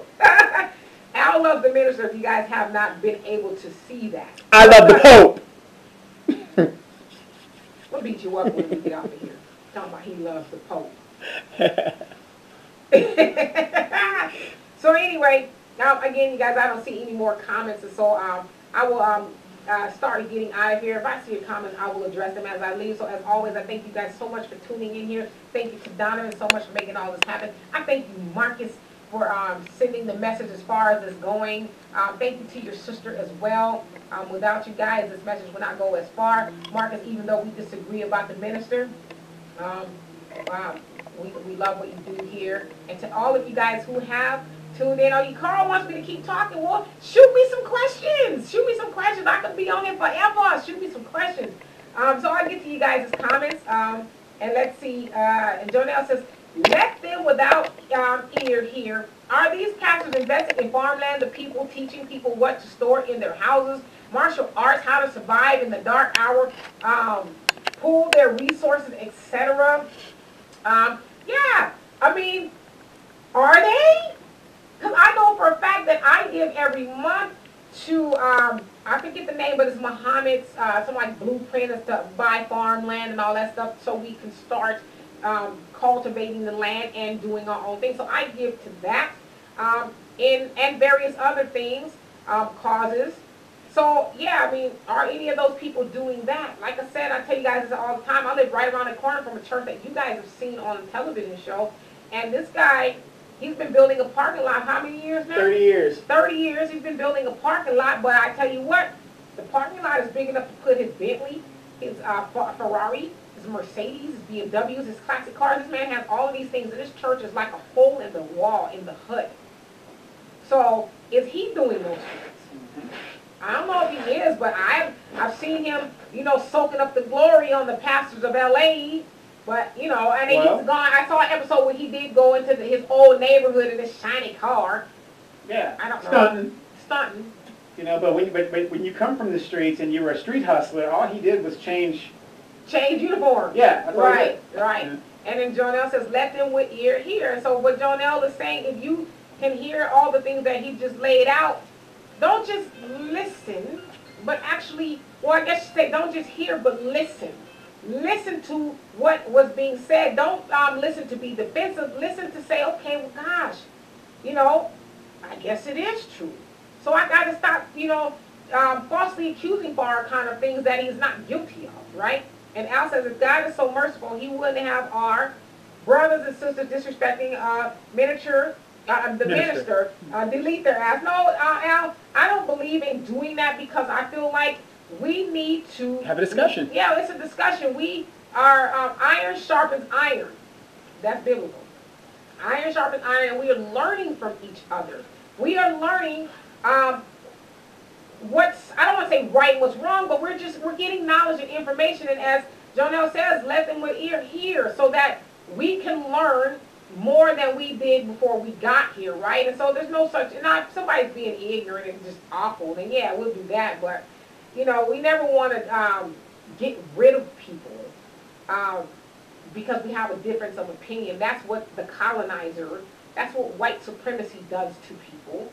And they just kind of taught us to do that. Get rid of them. They don't believe like we believe. Get rid of them. We don't do that. So Marcus says, seriously, we need a radical change. And we need a radical movement for change, period. Perhaps the reason we're not getting anywhere is because the methods we're using are not working, period. The quickest way to victory for us is to focus on one of my many issues and solve that problem first. As I said, we need a win as a people to show what we can do, something successfully united. Okay, let me ask you this, because you said we need a win. For one, Marcus, I want to ask you, what win are you speaking of? Is there something specific we need to do? And to who do we need to illustrate this win to? Who are we proving that we're capable of a win? And what is that win? And I don't see any you guys' comments, but I will read them as they come up. Donovan is on the phone. It's like he's got a hot date he's waiting to get to. Group economics, yes, Carl, we absolutely need to practice group economics. It's not hard. I actually had a heated discussion with somebody the other day on my Facebook and saying that he said it is hard. It's almost impossible.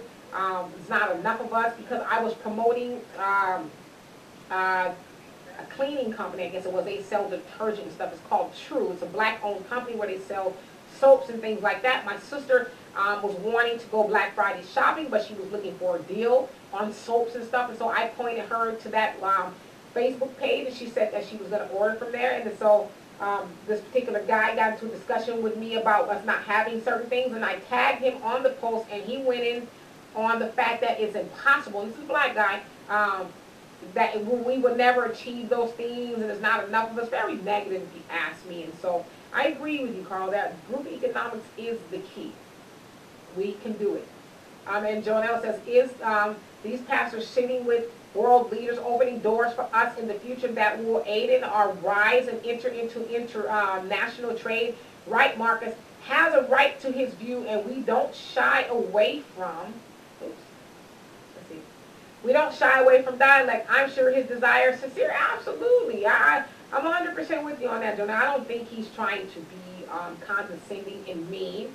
I really believe he's sincere, and he's not the only one that thinks that. It's just it is our job to educate each other, because Jonelle and I and many other people on here know that what Marcus has said about the minister is not true. I mean, those are things that are not hard to prove. It's just unfortunately, those are the narratives that are put out about the minister. He's a failed leader. He's not this and he's not that.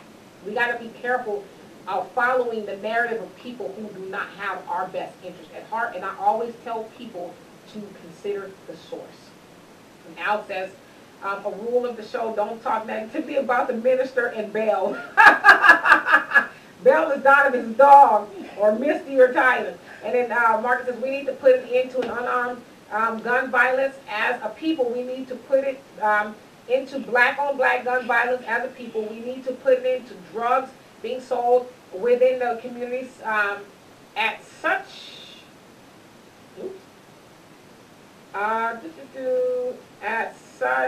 where'd I go? Oh, you went in. At such a high rate, we don't even focus on teen pregnancy anymore. We don't even focus on black education as we should anymore. We don't even focus on gang and gun violence within the black community as we should. We speak of poverty, but we don't position ourselves to solve the problem. We have so many things that we can do to achieve a win. Well, absolutely. But you know what, Marcus, as we say here, start at home. Start at home first. Instead of us trying to go do this global thing, trying to save the world, start at home. Start with teaching your babies, your nieces and nephews, and those who will hear you, to start teaching them about group economics and abstaining and not laying down with men and women you don't want to procreate with. Start teaching them how to save money and how to do business with each other. Start at home. If we all started at home, then the mission will come together as a whole. I fully believe that, but I agree with you. We need to figure out how to solve those things, and those things are a win. So let's start with ourselves, and let's start at home. And Jonah says, we all got a cross to bear in our own upliftment and our people upliftment.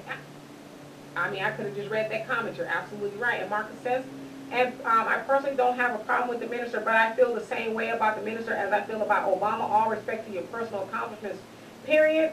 But if we're still failing, there's something is wrong. Well, the question is, something is wrong with who? Is there something wrong with the collective, or is there something wrong with the leader? I mean, to me, the more I would charge the collective. I mean, damn, we ain't stupid. We know what to do. We just ain't doing it. Like, how many of us had our black asses? Not us. But how many of us had ourselves at Black Friday spending money that we don't have? How many of us actually did? I did. We're going to fight after the show. I did. How many of us spent money with our black people on Friday? How many of us did that? So was Farrakhan or any other black leader supposed to watch our bank account? Don't you swipe there. I mean, we know better. We just continue to do it. And so at some point in time, we have to be responsible for uplifting ourselves, right? And so Jonah says most people won't participate in their own rescue. Quotes, Les Brown's friend As the Honorable Elijah Muhammad said, Jesus cannot save you. It's we, not I, struggle. Absolutely. We can't just give Farrakhan the task of saving us. There's a lot of us, 42 million of us. And so at some point in time, we got to help, right? And Marcus says, I believe in the Start at Home campaign period. However, if I teach my children to do the right thing and the enemy is positioning 2002, do the wrong thing, then we will never catch up. As I said, it takes all of us to save all of us. Yes, but if we all do our part at home, isn't that all of us saving all of us if we all get on the same page? As I said before, there's been many, even before Farrakhan, that has given us the blueprint. If we just follow that and teach that at home, wouldn't we be all right?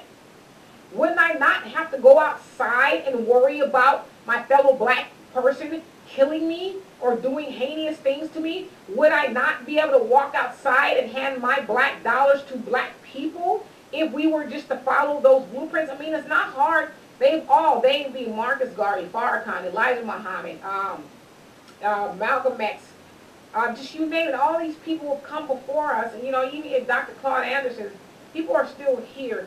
All these people have come before us. They said the same thing. It's like, when are we going to finally pick one to say, okay, now I'm going to do it?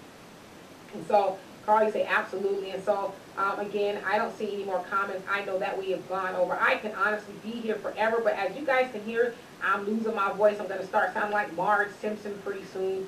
And so, next week, we will be back here. If you guys have any comments, questions, or concerns, please hit us up. Me here, the Demetra K page. Donovan Sadiq, I think he's private. He's bougie.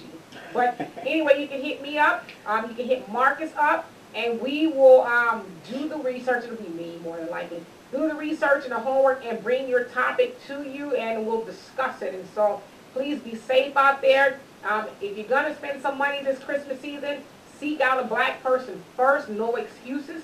Seek out your brother, your sister first. Do business with them. Go online, try to find something. And just have a great week and be productive, you guys. And so, Jonelle, you say, we are still fighting the impression of a 400-year-old whip held by a white and black hand, past and present. So it's a pop-up, and